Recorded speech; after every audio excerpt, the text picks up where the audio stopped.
but all of us, we called each other and said, let's wear hats at this thing.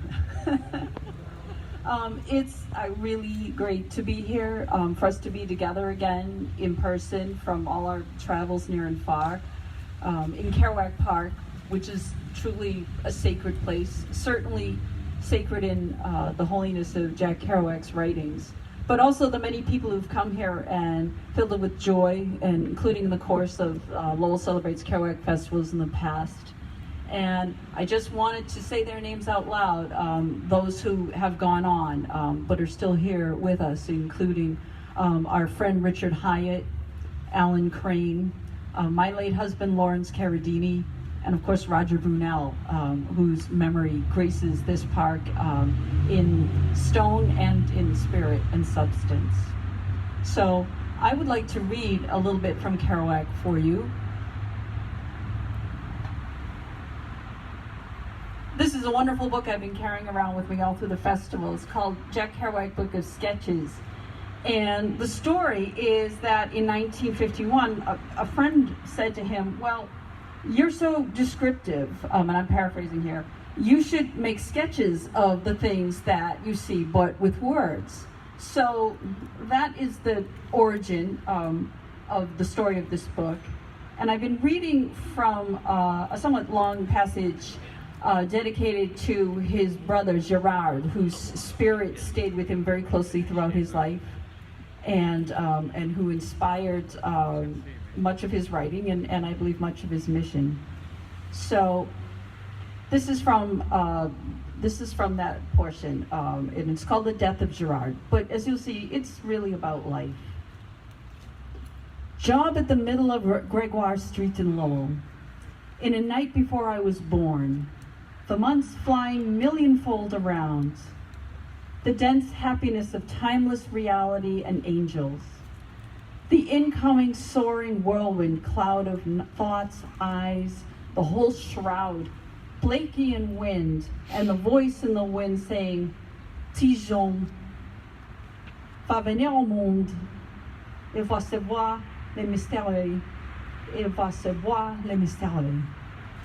And at the foot of the street, the house where the woman had an altar in a room, whole statue, candles, flowers, this dame, instead of a TV, had in and for her sitting room of settees, Cupid fashion cushions, a bloody sadness in plaster, loss and vim of kicking candle flames, hundreds darting to rescue in the air, screaming pursuit of lost atoms.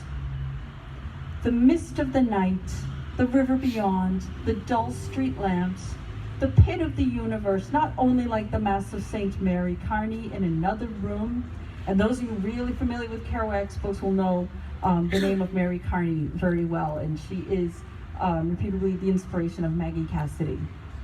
So Saint of Mary Carney in another room of level time, but as dark, as fragrant, like the night of the dream of the crowd playing leapfrog around the racetrack with dice, knives, and interests in Denver. In Schmember, where silently I, a goof, following.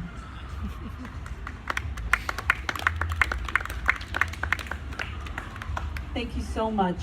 I'd like to just read a couple of brief poems from one of my latest poetry books. It's called Night's Island.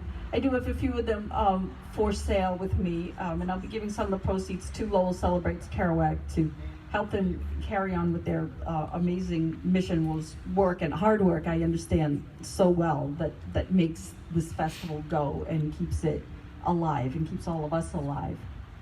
So living here in Lowell, of course I've spent a lot of time at the Merrimack River, as I think a lot of folks do who live here or come here. And so this is one of the poems inspired by that time along the river, and it's called The River Talking. Fingers touch and form a bridge from surface to sky. A fish rises, a silver island that takes shape and recedes. This and more whispers. A rabbit persists in the slaty grass. The fingers pull away, the first ones to the floor, the others to the deepening stars. And I'd like to just finish with this brief poem And would also like to mention that I'm giving a reading and book signing at a great new bookstore here in downtown Lowell called Lowell Books. And that's on next Thursday, actually October 14th at 6:30 p.m. Of course, I would love to see you, but most certainly to have a new bookstore here in our city is such a great thing. And yeah, definitely, they definitely deserve the applause because they've already supported many writers. And so definitely go down and check them out. And of course, we'd love to see you on the 14th. But in any case, do come and check them out and support the indie bookstore that supports us. So this last poem I'd like to share with you is In the End, The Leaves. And thinking very much about our friends who are departed but still with us, whose names I mentioned. And I'm dedicating this reading of this poem to all of them. In the end, the leaves. They are a wave turned into your hand, into my hand, into an empty street, meeting and turning away, even as they flood the path between us.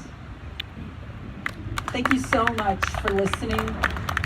Thank you so much for being here, and everybody who's sharing their words. Thank you for coming up to the mic and speaking your words aloud. And thanks so much to Dan and Cliff for getting us here and giving us the sound to share our words. And I hope to see you all on my travels. Thank you. Meg Smith.